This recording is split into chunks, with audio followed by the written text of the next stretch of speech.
Prazer, irmãos, podermos estar de volta desde terça-feira. Já tínhamos voltado à ativa, já voltamos à ativa a partir de terça. E é muito bom podermos ter tido esse tempo para afiar o machado, né? Tempo precioso quando nós paramos para afiarmos o machado, descansarmos e continuarmos aquilo que Deus tem para as nossas vidas. Nós estamos falando, irmãos, sobre Davi, aprendendo com ele. Eu sei que com esse tempo todo nós paramos setembro também para falarmos um pouco sobre a perspectiva bíblica da política, das eleições. Ainda estamos fazendo isso na quarta-feira, porque ainda estamos no segundo turno para presidente, alguns estados também, mas entendemos que esse tempo de oração foi um tempo que Deus nos ouviu e alguma coisa está sendo mudada no nosso país. Eu não sei quais são os caminhos do Senhor para isto, mas eu sei que cada um deve colocar o seu tijolinho lá, que é o seu voto, para que não haja brecha por sua responsabilidade, por Deus não fazer completamente aquilo que Ele quer fazer através de mim e de você. Algumas coisas Deus faz independentemente, outras coisas Ele nos dá o privilégio de participarmos com Ele desse projeto. E estas partes do projeto de Deus, que Ele conta com a minha e a sua parceria, só serão feitas se eu e você participarmos. Senão Ele terá que nos substituir para que isso seja feito. Então a responsabilidade minha e sua é de estarmos participando desse projeto com o nosso tijolinho. O seu voto é importante, a sua opinião é importante. Então vamos contribuir para que Deus construa aquilo que Ele quer construir. Eu de verdade não sei com quem, mas eu sei aquilo que Deus está levando o meu coração a fazer. Então faça isso também, ore, e nós vamos caminhar em direção a essa realidade. Mais alguma coisa, nós estamos estudando Neemias, falando sobre a perspectiva de Neemias e a influência de Neemias de uma única atitude na mudança do povo de Israel pós-exílico. Então nós estamos fazendo isso. Então o que aprendemos quarta-feira foi que, ao tomar conhecimento da situação, pessoas, homens e mulheres de Deus, devem se posicionar diante de Deus com relação a isso. Isso foi o que nós aprendemos quarta-feira. Tomando conhecimento da situação, eu me disponho diante de Deus a orar pela situação, até as últimas consequências. Ou seja, abrir mão da minha comida em prol daquilo que Deus tem para fazer no lugar onde nós estamos focando as nossas orações. Neemias diz que jejuou, chorou, lamentou, confessou o pecado do seu povo e diante de Deus buscou orientação. E pediu a Deus que movesse o coração daquele que iria começar com a autorização dele sair do palácio para ir até onde a situação estava. Então, quando eu oro pela situação, eu também me coloco à disposição para fazer parte da resposta de Deus para a situação. Às vezes nós não queremos orar por causa do comprometimento que essa oração de intercessão tem. Quando eu oro a Deus para um problema, uma situação, Deus pode convocar-me para ser parte da solução do problema. Aquilo que tem a parceria do homem, que Deus nos deu esse privilégio de fazermos parte efetiva daquilo que Ele quer fazer, então aí você se compromete com isso. Então vamos, quarta-feira que vem, vamos falar um pouquinho mais mas para aqueles que não vieram e recapitulando com aqueles que vieram, basicamente foi isso. Então, primeiro, meta o seu joelho em terra. O que compete a fazer é orar. Não compete a mim fazer outra coisa. Eu vou orar e vou agir dentro da minha responsabilidade. Vamos orar mais uma vez. Deus amado, obrigado pela tua palavra, obrigado pelos desafios que essa palavra promove em nossos corações. Obrigado, Pai, por estarmos aqui hoje, fazendo parte de todo o processo daquilo que o Senhor tem feito e fará em nosso tempo e nas pessoas da nossa geração. Obrigado, Deus, porque o Senhor tem sido bom para conosco e tem nos abençoado com a parceria daquilo que o Senhor quer fazer. Nós queremos agradecê-lo, porque cada um, a partir de mim, nós nos sentimos inadequados, fracos, impotentes, para participarmos de tão grande e maravilhosa obra. Mas o Senhor nos capacita, o Senhor nos ajuda.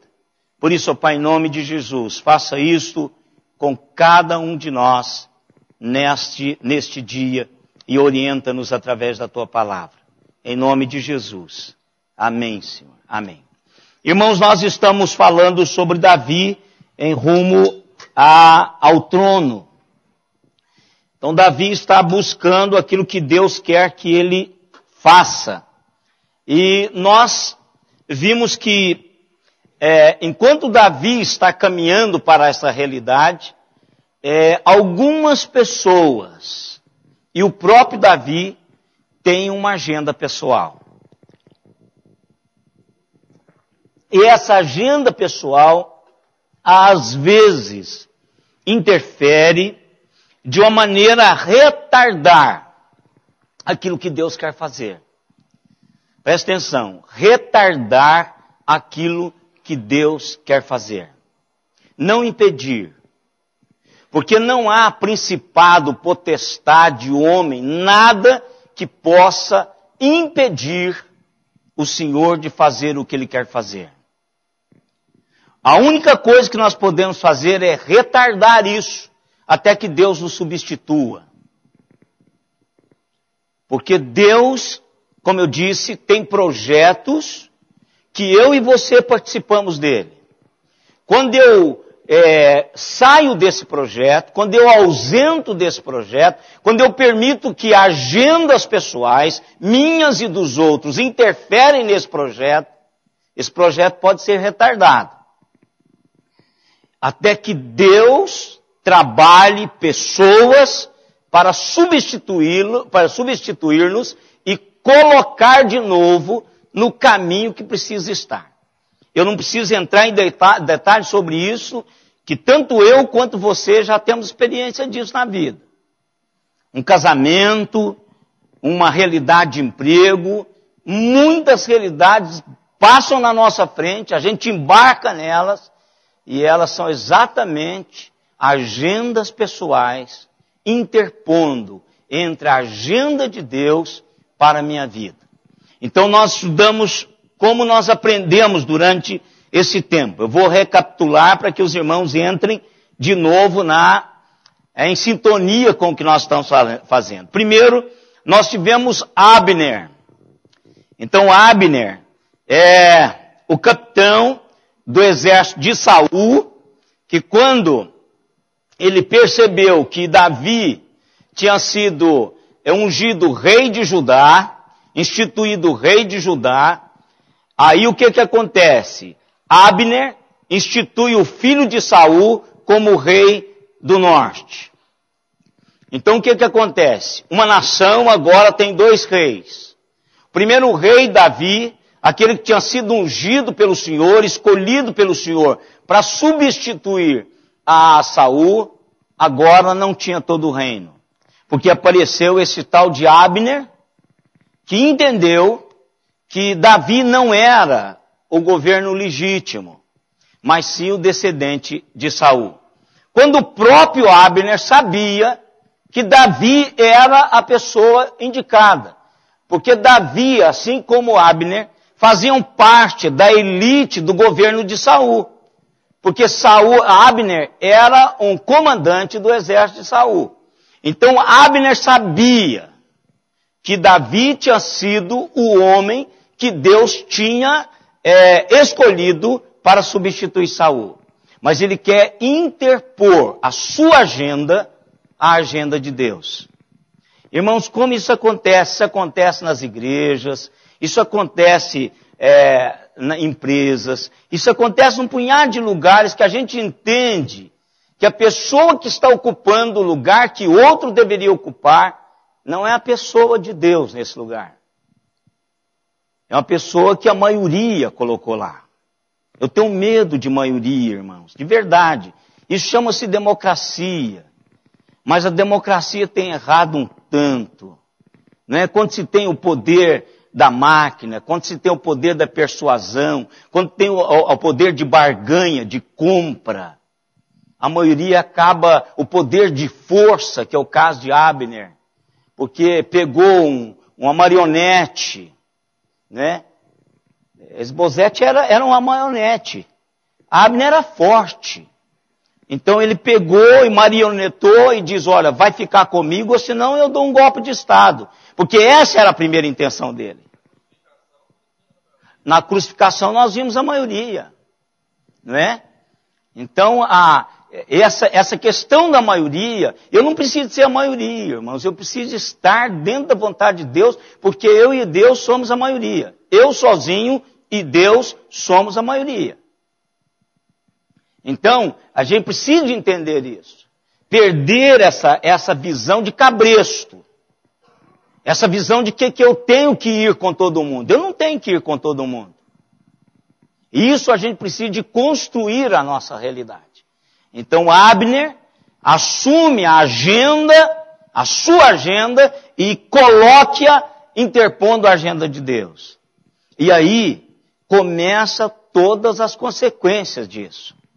Irmãos, todas as vezes que nós nos interpomos à agenda de Deus, consequências virão e provocarão dores, sofrimentos, lágrimas, retardo pessoal. Todas as vezes que a agenda pessoal interpõe na agenda de Deus, traz essas consequências. Então o que Abner faz? Faz isso. E com isso, irmãos, começa a surgir uma guerra pessoal. Então Abner de um lado e Joabe do outro. Abner o comandante do exército de Saul, que agora assume o comando do exército do norte. Joabe, que agora é o comandante de Davi, que assume o exército do governo do sul. Então os dois, com as suas agendas pessoais, medindo forças, começam a trazer dor ao povo de Deus. E coisas assim, esdrúxulas, como por exemplo, um pegar no cabelo do outro e passar a espada e matar um ao outro. Pensa coisa mais louca isso. Nós vimos aqui essa batalha. Quer dizer, um do sul pega o cabelo do outro, do norte pega o outro, banha a espada, fala 1, 2, 3 e... Pensa. Quantas vezes, irmãos, a gente para e fala assim, que burrada. Interpondo-se ao projeto de Deus. Se reconhecêssemos imediatamente o que Deus quer fazer e nos rendêssemos a isto, as dores poderiam serem contidas, evitadas. Então aqui, Joabe e Abner de um lado. E nesse inteirinho começa a surgir agendas pessoais dos menores. Aí começou a agenda de Azael. Vocês lembram do Azael? Aquele menino fantástico. Poderia ter ganho todas as medalhas de velocidade. Mas ele tinha uma agenda. E a agenda dele era matar Abner. Só que Azael era um menino perto de Abner. Abner era um comandante, um exímio na espada. Asael, ele era rápido nos pés, mas não era nas mãos. Ele seria bom para a maratona, ele seria bom para levar um recado de um comando para outro comando, ele seria extremamente útil naquela época, que não tinha WhatsApp, né? Como diz a menininha aqui, mas ele seria fantástico, mas ele teve a sua própria agenda. Eu vou matar esse cara. Imagina ele matando a Abner. Abner olha para ele e diz assim, filho, pega uma dessas armaduras e leva para você, põe lá no seu museu. Se você quer guardar um souvenir dessa batalha, pega uma armadura dessa e leva. Não queira levar a minha, porque a minha você não vai levar. Mas ele queria a dele. Sabe por quê, irmão? Se ele mata a Abner, ele seria o comandante no lugar do irmão dele. Joabe, o comandante do exército de Davi, era exatamente irmão de Asael. Mas ele interpõe. E com isso o que acontece? Morre. Porque Abner é muito mais rápido na espada do que Asael. Aí depois, Joabe e Abissai, o outro irmão, entra agora Abissai, perseguem a Abner muito tempo, até o pôr do sol, junto ao caminho do deserto de Gibeão, e no momento de lucidez de Abner, Abner grita da seguinte maneira para Joabe. Olha, capítulo 2, 2 Samuel, verso 26 ao verso 28. Capítulo 2, 2 Samuel, verso 26 a 28. Então Abner gritou a Joabe e disse, consumirá a espada para sempre. Não sabe que serão amargas as suas consequências. Até quando te demorarás em ordenar ao povo que deixe de perseguir os seus irmãos? Respondeu Joabe, tão certo como vive Deus, se não tivesses falado, só amanhã cedo o povo cessaria de perseguir cada um o seu irmão. Então Joabe tocou a trombeta e todo o povo parou e eles não perseguiram mais a Israel e já não pelejaram. Ou seja, momento de lucidez. Gente, vamos voltar para o projeto de Deus. Só, irmãos, que já tinha acontecido coisas que iriam ecoar durante tempos na vida do povo de Deus. Veja, só um momento de lucidez. Só um momento de dizer assim, o que é que Deus queria com a minha vida? Só isso. Só esse momento. Por isso que muitas vezes, irmãos, a igreja, esse tempo que nós estamos aqui, é um tempo tão precioso. Porque talvez o grito de Deus está numa dessas reuniões para a sua vida. Talvez alguém, como a voz de Abner, diz assim, o que você está fazendo com a sua vida? Você vai desperdiçá-la, vai deixar ela vazar, drenar. Olha, essa mensagem hoje de manhã, não precisava nem pregar hoje mais. Essa mensagem, ela é para mim e para você. Embora tenha sido dirigida às crianças, com linguagem para as crianças, para que elas pudessem entender. Ela foi contada ontem lá no orfanato. Aliás, para os meninos do orfanato que não foi no orfanato. É a mensagem seguinte, nós estamos substituindo. Quantas vezes nossa vida tem sido drenada, nós temos nos matado por coisas que não tem nada a ver com o projeto de Deus. Quantas vezes nós temos nos adoecido por algo que não tem nada a ver com o que Deus quer para a minha vida. E eu não estou a caminho daquilo que Deus quer fazer, estou desperdiçando. E o que angustia muitas vezes, irmãos, que eu não sei até quando Deus vai me manter no projeto. Eu já disse aqui para vocês, um dos grandes temores que me mantém atento e alerto à realidade de Deus é ser substituído. Eu sei que eu vou ser substituído, mas quando chegar o tempo de se ser naturalmente substituído, eu sei que o meu substituto já está por aí. Ele está vindo, ele já está chegando, já está de mala pronta o meu substituto. Mas é um substituto natural. Natural, eu estou envelhecendo. E automaticamente alguém tem que assumir. Mas isso é natural. Agora, abruptamente eu ser substituído porque eu não estou cumprindo o projeto de Deus que Deus me criou, aí é diferente. Desqualificado. Como Deus desqualificou a Saul. Como Deus desqualificou a Saul. Então, irmãos, eu e vocês precisamos desse grito de bom senso, de equilíbrio, de lucidez. O que eu estou fazendo da minha vida?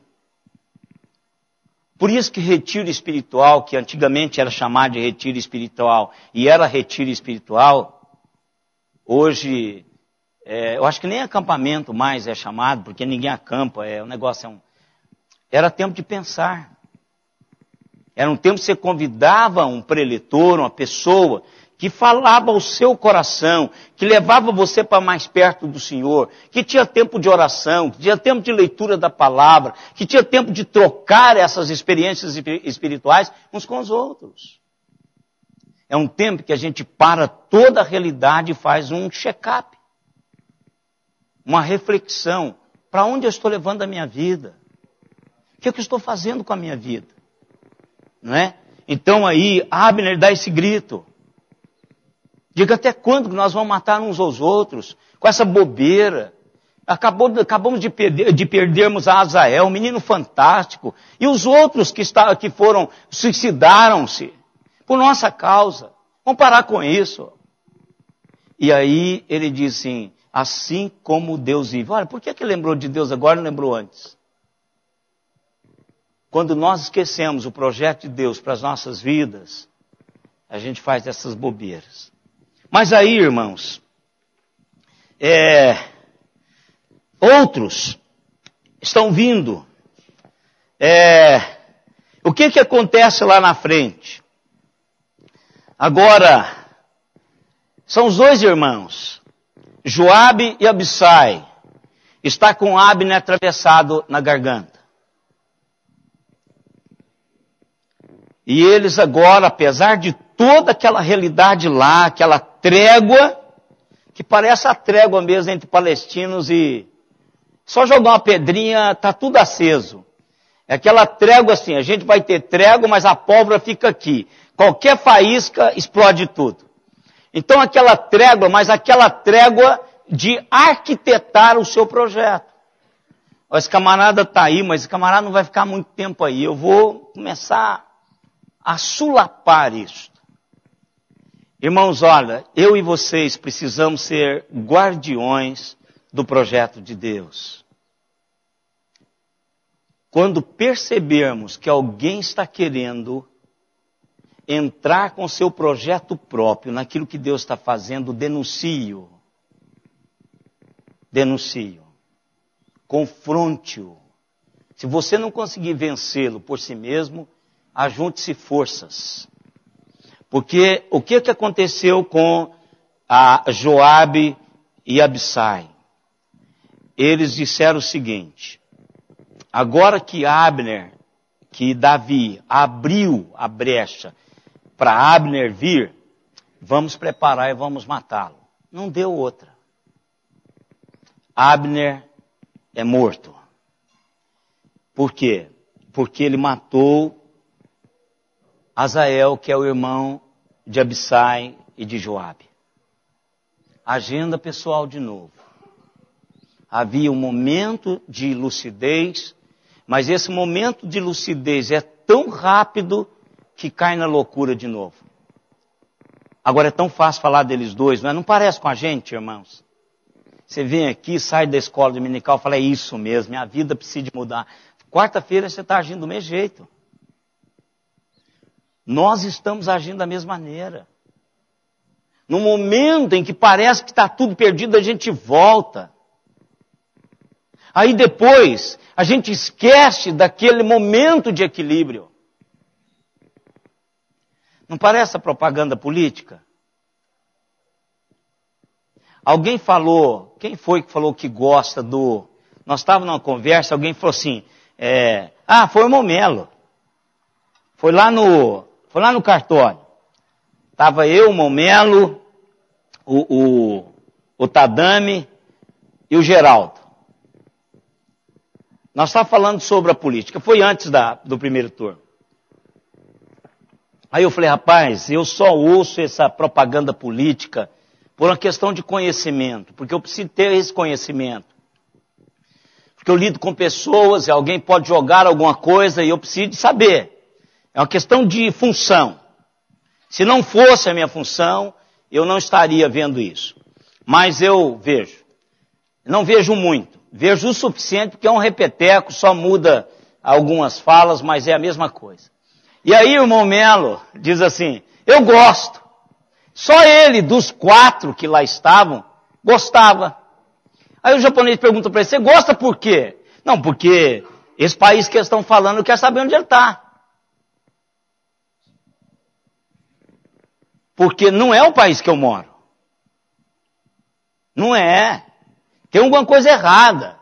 Isso é o país das maravilhas que ainda não chegou aqui, aonde eu moro. Pode ser que esteja em outro lugar. Então, muitas vezes, irmãos, as pessoas interpõem, elas vêm e começam com essa fala de, mas é um interesse pessoal. Joabe e Abissai fez isso. Agora, o que é que Davi poderia fazer? Ele fez como um político. Eu até acredito que Davi foi sincero aqui. Mas a palavra de Davi, no capítulo 3 de 2 Samuel, verso 39, resume o sentimento de Davi com relação a esta família, os filhos de Zeruia. O que ele diz? No presente, sou fraco. Embora ungido rei, estes homens, filhos de Zeruia, são mais fortes do que eu. Retribua o Senhor ao que fez mal, segundo a sua maldade. Ou seja, Davi é um estrategista de guerra. Ele não iria bater de frente com esse povo. Lamentou, chorou, rasgou as vestes, porque Joabe era uma peça importantíssima no projeto de Davi. Haviam batalhas pela frente, irmãos, e Joabe, até treinar outro igual a Joabe, uma geração foi embora. Então Davi chora, planteia, o povo de Israel planteia a morte de Abner. E aí Davi disse, eu não posso fazer nada. Porque eles são mais fortes do que eu agora. Embora sendo ungido, eu não posso fazer nada. Podia. Mas o problema de Davi, irmãos, é que Davi tinha um problema com disciplina. E um dos problemas mais sérios é ter um líder que tem problema com disciplina, principalmente os que são mais próximos. Davi não tinha problema nenhum de batalhar com quem quer que fosse fora do seu círculo de influência. Mas quando tinha a ver com os filhos de Davi, com as pessoas allegadas a Davi, ele tinha problema de disciplina. Ele não gostava de confrontar. Pode ler. Isso não é só com Joabe, com Abissai, mas é inclusive com seus filhos. Muitas pessoas são ferrenhas contra os outros, mas não cuidam da sua casa.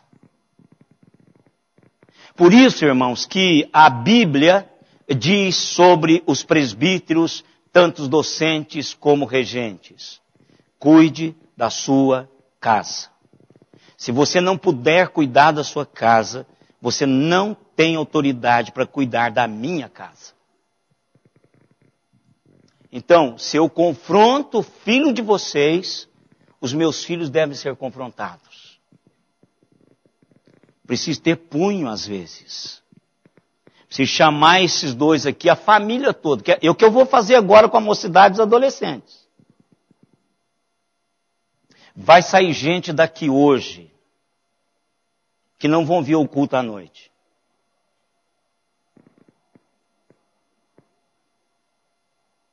A menos que o conselho decida o contrário. Porque eu vou tomar uma decisão como líder dessa igreja e vou puxar toda a responsabilidade para mim. Vou submeter essa decisão aos meus líderes, a quem eu devo, que estiverem presentes são os presbíteros, a menos que eles decidam o contrário. Isso não vai acontecer. Mas se decidirem comigo, eu sei que tem gente que não vai vir ao culto hoje à noite. Para não me ouvir. Porque vão ficar com raiva. E me perguntam se eu vou ligar com isso. Não vou. Nem o mínimo. Vou comer, vou pregar à noite e dormir. Eu posso até não dormir por causa do cansaço. Mas vou dormir por causa disso. Se essa for a razão, vou dormir. Davi era ungido do Senhor. Portanto, ele tinha toda a autoridade para conter, irmãos, essa matança. Para conter essas agendas pessoais. Irmãos, o reino de Deus não aceita, não admite outra agenda a não ser a agenda de Deus. E todas as vezes que interpôs agendas individuais, o reino retardou o que ele precisava fazer. Pode ter certeza disso. Pega a sua Bíblia e leia de Gênesis e Apocalipse e comece a anotar agendas individuais interpondo as agendas de Deus. Isso, irmãos, é do inferno. É de mamana caducando, de cabo a rabo. Isso é do inferno aos céus, é desse jeito. Você quer fazer, interponha no que Deus quer fazer. O que o diabo fez? Lá no princípio. Interpôs na vida de Adão e Eva o que Deus queria fazer. Não é bem assim que ele disse. Então acabou, irmãos. Se alguém chega com a agenda pessoal e diz, não é bem isso, você está mudando. Senhor? Com Jó também ele fez isso. Com Jesus ele fez isso. Não te diz a palavra, pula daqui, transforma em pão. Tudo isso ele vem interpor. Mas uma das coisas fantásticas de Jesus, de Jó, foi que eles sabiam o que vieram fazer. O que vieram fazer. Por isso que ambos e todos aqueles foram honrados e glorificados pelo Senhor. Jó chega no final e diz assim, eu só ouvia falar. Imagina o quilate espiritual dele lá no início. Era um caminhante de fé que havia crescido lá no final. Jesus Cristo está sentado à destra de Deus o Pai. Senhor absoluto de todas as coisas. É essa glorificação. Eles sabiam. Então, a gente precisa entender isso, irmãos. Não há projetos pessoais no projeto do reino de Deus. Se eu não estou aqui para servir o Senhor, eu tenho que cair fora. Se eu quero montar um esquema, uma igreja para mim, eu preciso cair fora. Isso aqui é o projeto de Deus e eu sou passageiro nesse projeto. E nada do que aconteceu aqui aconteceu por minha causa. Eu simplesmente sou um tijolinho que construiu, que foi colocado nessa construção que Deus está fazendo. E eu vou embora como todos os outros estão indo. Não é meu projeto. Mas enquanto ungido do Senhor, para aqui o representá-lo, eu o representarei. Sem papo. Davi diz, no presente sou fraco. Sou mesmo. Também. Chama essa família. Reúne com ela. Qual o problema? O que vocês estão achando que são? Põe o exército em volta. Senta todos ali e põe o exército em volta dessa turma. Eles são grandes quando eles estão sozinhos.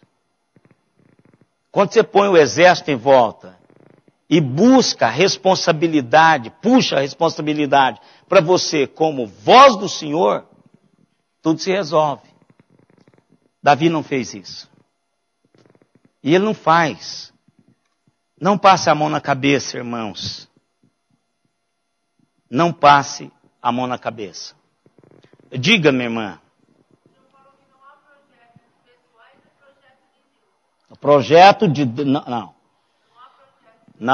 O projeto pessoal não pode se interpor ao projeto de Deus. Claro. Estou falando isso desde o início. Deus, nós temos o privilégio de participar do projeto de Deus. Mas em momento nenhum, o projeto da IPA é meu. Momento nenhum. Eu não tenho que ir embora e cessar tudo que está acontecendo na IPA. Isso aqui não é projeto meu. Eu nunca apresentei um projeto meu ao conselho dessa igreja. Nunca. O que o senhor vai fazer? Foi uma pergunta que me foi feita quando eu cheguei aqui. Qual o seu projeto? Falei, como? Eu nem conheço a igreja, como é que eu vou ter projeto para a igreja? Eu não tenho projeto para a igreja. Eu movo como Deus se move. É assim que a gente precisa fazer. O projeto dessa igreja é do Senhor, não é meu. E não pode ser de ninguém. Porque o dia que for de alguém, quebra. Vai trazer dor, vai trazer divisão, vai trazer gente saindo, vai trazer gente amargurado, vai trazer fofoqueiro, vai trazer um punhado de coisas. Não pode, isso é projeto de Deus, irmãos. É Deus que sustenta esse negócio, Ele paga a conta, é Ele que nos move para estarmos aqui, para virmos à igreja, para nos dar essa consciência de estarmos aqui. É Ele que faz tudo isso. Ele que me impede de terminar uma mensagem que Ele não quer que eu diga. Eu disse, espera aí, mas Senhor, já é sexta. Aí eu volto, abro de novo naquela que eu comecei segunda. Ele diz, pode parar, não flui. É Ele que diz o que eu tenho que dizer. Porque graças a Deus eu não conheço o coração de nenhum de vocês. Graças a Deus, nenhum da minha esposa. Só Ele sabe. Só Deus sabe. Eu dependo dEle, para que a mensagem seja relevante para a sua vida. Porque senão a gente perde a graça de vir aqui. Se eu venho aqui, irmãos, com a minha mensagem, já teria acabado. 15 anos depois, não tem nem mais nada meu para falar para vocês. Aliás, uma semana eu já teria terminado, 5 mensagens, 5 palestras. Agora, quando Deus conhece o meu coração e o seu, então é a resposta do Senhor para a sua vida. Então é Ele que faz, e eu preciso de entender isso. Presta atenção agora, irmãos, o que acontece? Que não deve acontecer.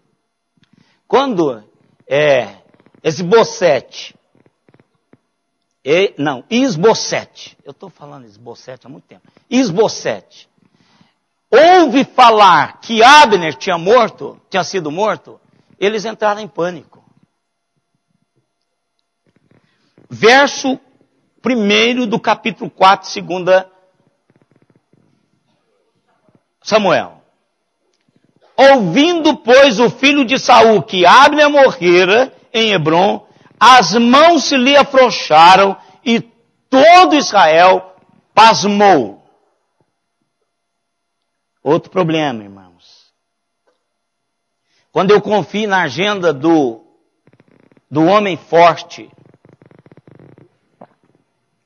quando esse homem forte se vai, acaba-se o projeto. Eu fico pensando assim, por exemplo, uma das grandes figuras, aliás, tem 3 figuras que eu acho no cenário nacional que eu admiro. É claro que existem outras, mas esses 3 para mim são grandes figuras. E só um está vivo. Mas foram grandes figuras empresariais do Senado Nacional. O primeiro é o presidente da TAM, Rolando Boldrin, hein? Rolim Amaro. Sabe, ele fez da TAM uma grande empresa. Não foi uma, nem 2 vezes, que embarquei várias vezes, porque eu estava lá no Recife, com ele na porta da aeronave. Eu tenho guardado até hoje um cartão de visita dele. Ele estava na porta da aeronave, aquele tapete vermelho, dando o cartão dizendo assim, você é bem-vindo à minha empresa. Se precisar de mim, fale comigo pessoalmente. Eu tenho um cartão até hoje. Camarada fantástico. Morreu. Cadê a TAM? Tropegamente está vivendo. Outro camarada fantástico, que eu não sei como vai ficar a empresa dele. Mas morreu mês passado, mês retrasado. O tempo está passando tão rápido. É Antônio Hermílio de Moraes. O Douglas Zborowski conta do Antônio Hermílio de Moraes porque ele e o pai dele eram amigos. Trabalhavam juntos. E o Douglas me dizia o quanto Antônio Hermílio de Moraes era fantástico. E era só ouvi-lo. Só ver, ele é dono do estado de São Paulo quase todo. Você vai para Ribeirão Preto, você olha de um lado e do outro, é Antônio Hermílio de Moraes. Cimento que está na sua casa é dele. Tem aquela casa de cimento lá perto da penitenciária, e toda vez que eu ia comprar cimento, tanto para a igreja quanto para mim, o rapaz falava assim, Antônio Hermílio de Moraes agradece. Né? Aí eu fui comprar quando ele morreu, ele ia falar e falou, pastor, não é mais, né?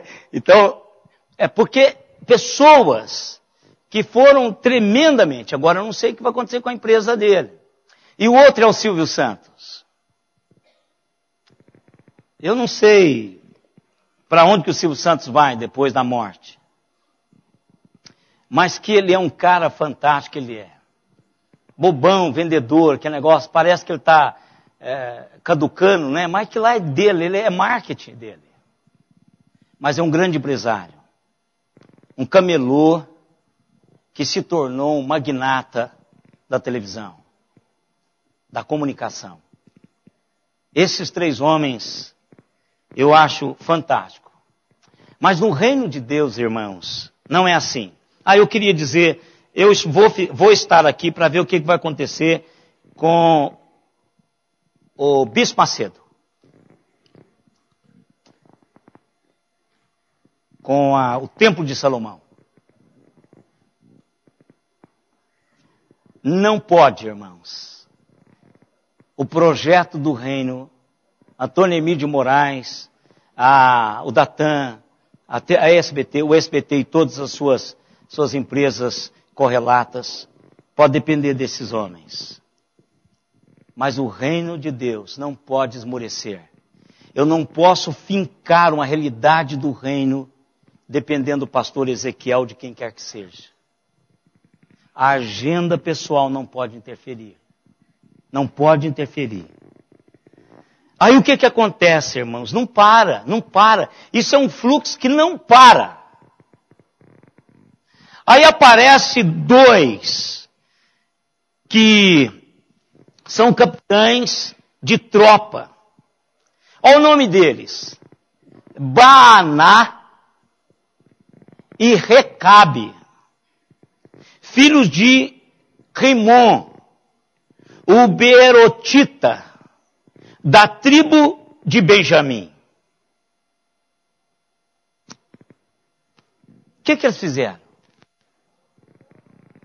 Aí você vai dizer assim, aquela resposta clássica. Se eu não sei quem é, eu vou saber o que eles fizeram, né? Eles entenderam que por ter acesso ao palácio, poderiam assumir por conta própria, eliminar a Isbosete. E com isso ganhar a confiança de Davi, porque com certeza Davi iria tomar agora todo o reino. Aí eles entram, estudam os costumes do rei, porque Isbosete ainda era rei. Isbosete gostava de, após o almoço, tirar aquela soneca, que é chamada soneca do meio-dia. Então, é esse o momento de matá-lo. Vamos livrar dele, tá certo? Tá certo. Vão lá, matam Isbosete, corta a cabeça dele. Olha que coisa terrível. Perde a cabeça, irmãos. Pastor perde a cabeça, presbítero perde a cabeça, João Batista perdeu a cabeça. Então, perder a cabeça, né? A cabeça do cara está na guilhotina. Já não fala isso? Fala. Esse camarada vai perder a cabeça. Tem uns aí que já está com a cabeça na guilhotina mesmo. Então veja, irmãos. Eles vão lá e matam esse camarada. E traz a cabeça, viaja com aquele troço, irmãos. E traz a cabeça a Davi. E faz toda aquela, olha, eu tirei, eu trabalhei, eu tal. Aí Davi, irmãos, faz o que ele sempre gosta de fazer. Com os outros. Longe do seu rol de amizade. Toma um posicionamento. Leva esse camarada para fora e faça da mesma maneira que eu fiz com aquele engraçadinho que chegou dizendo que tinha matado Saul. Faça a mesma coisa. E pega a cabeça de Isbosete e enterra na mesma sepultura de Abner. Mata os dois e enterra a cabeça de Isbosete junto com Abner. Juntos de novo, mas só que agora mortos, né? O próprio Davi, e eu quero trabalhar a agenda pessoal de Davi na próxima escola dominical. Viu quanto que nós aprendemos? Eu resumi aqui quase 2 meses de estudo. Então você vai para casa, domingo que vem, a gente já está com tudo isso verdinho na cabeça, e a gente vai ver que o próprio Davi tinha sua agenda pessoal. E Davi não foi muito feliz nessa agenda pessoal. Então não são só os outros, mas Davi também tinha sua agenda pessoal. E isso é um problema sério. Quando os outros têm agendas pessoais, até que não afeta, mas se você mantém firme no projeto de Deus, você chega lá. Vai peitando, vai encarando, vai determinando o que você quer, você chega lá. Mas quando aquele que deveria chegar lá começa a interpor as suas próprias agendas ao projeto de Deus, aí começa a ter problemas sérios. Porque aí é uma implosão. Ou seja, você começa de dentro para fora. Ou seja, você começa a explodir o projeto de Deus dentro de você mesmo. Então aí Deus precisa ou fazer alguma coisa ou te substituir. Então o que Deus fez foi mudar toda a visão de Davi para o que Deus queria, até porque levaria muito tempo para substituir Davi. Davi levou muito tempo para ser formado. E às vezes a gente fica pensando nessa manutenção do projeto de Deus com Davi, apesar de Davi, e a gente quer fazer a mesma coisa. Agora, para fazer um Ezequiel, irmãos, não demora muito não. Material não levou muito tempo. Então, para fazer qualquer um de nós, assim, míseros mortais, não leva um Billy Graham, é difícil fazer um Billy Graham. Mas o Ezequiel é fácil substituí-lo. Então a gente precisa de pensar que nós somos um material que não é muito raro, né? Que Deus pode substituir a mim e a você quando estiver no coração dele fazer isso. Mas quarta-feira a gente conversa, aliás, domingo que vem a gente conversa sobre isso. Araraquara